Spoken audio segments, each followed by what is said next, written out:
Hello guys, welcome to my channel Deepa education जे।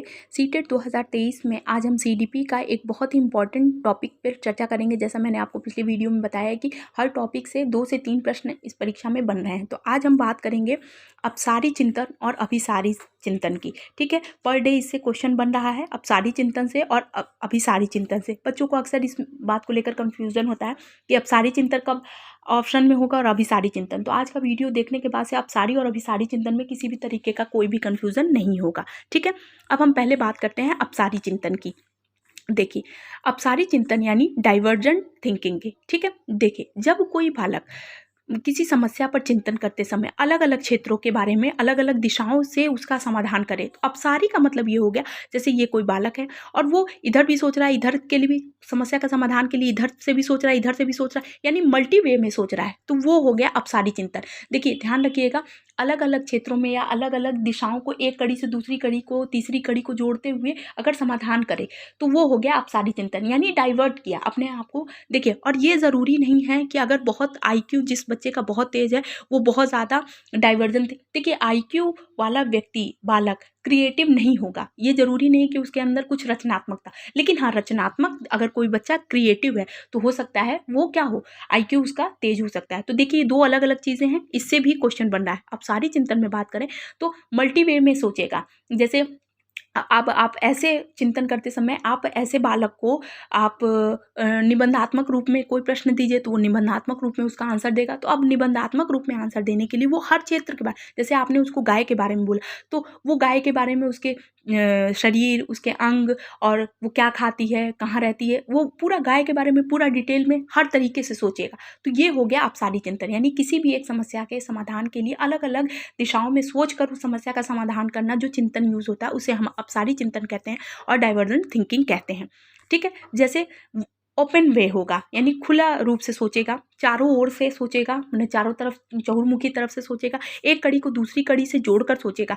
मतलब कि वो ये सोचेगा कि हमें जो भी समाधान उत्तर निकालना है उसके और क्या क्या विकल्प हो सकते हैं, हम किस किस माध्यम से, किन किन विकल्पों के माध्यम से आंसर ला सकते हैं, समाधान कर सकते हैं। तो ये चिंतन हो गया अपसारी चिंतन। अब हम अभिसारी चिंतन के बारे में बात करेंगे।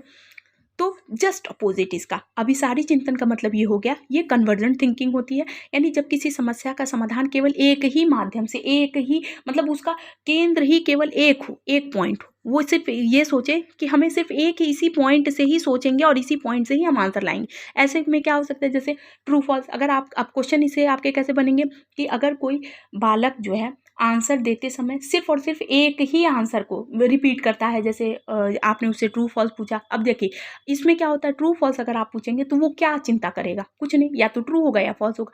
तो सिर्फ और सिर्फ वन वे में आंसर देता है, ऑब्जेक्टिव टाइप आंसर है, 2 ऑप्शन हो गए, 3 ऑप्शन हो गए, आपने उसमें तीनों में से पूछ लिया, उसने बता दिया। तो उसकी जो चिंतन होगा वो क्या होगा, अभिसारी यानी कन्वर्ट, मतलब उसने अपने माइंड को डाइवर्ट नहीं किया, अलग अलग सोचा नहीं कि हाँ क्या हो सकता है उसका, बल्कि वो सिर्फ ये सोचा, मुक्त मतलब बता दिया कि नहीं इसका आंसर सिर्फ यही होगा।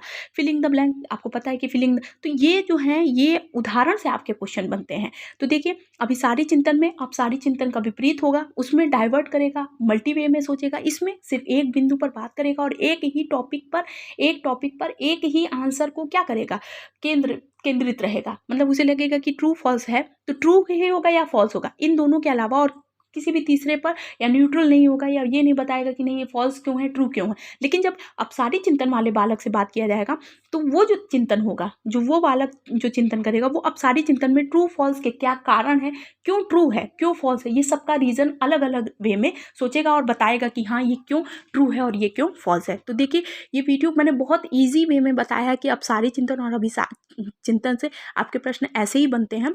तो देखिए, इन्हीं ऐसे ही क्वेश्चन हर बार सीडीपी में आपके पर डे आ रहे हैं। तो आई होप आपके लिए वीडियो बहुत ज़्यादा यूजफुल होगा। अगर आपको नहीं समझ में आ रहा हो तो प्लीज़ कमेंट सेक्शन में कुछ भी क्यूरी हो तो आप पूछ सकते हैं, लेकिन अपसारी चिंतन और अभिसारी चिंतन से बाहर अब आपका आंसर कभी गलत नहीं होगा। आप बस इसको जिस वे में मैंने लिखवाया उसी वे में आप इस चीज़ को समझ लीजिए, आपका कभी भी आंसर कोई भी गलत नहीं होगा। तो आई होप आपको अपसारी चिंतन और अभिसारी चिंतन यानी डाइवर्जेंट थिंकिंग और कन्वर्जेंट थिंकिंग के बारे में डिटेल में समझ में आ गया होगा। तो आई होप आपके लिए वीडियो बहुत ज़्यादा यूजफुल होगा। तो जो भी व्यूअर्स इस चैनल पर नए हैं प्लीज़ मेरे चैनल को लाइक कीजिए, सब्सक्राइब कीजिए, शेयर कीजिए। Thank you.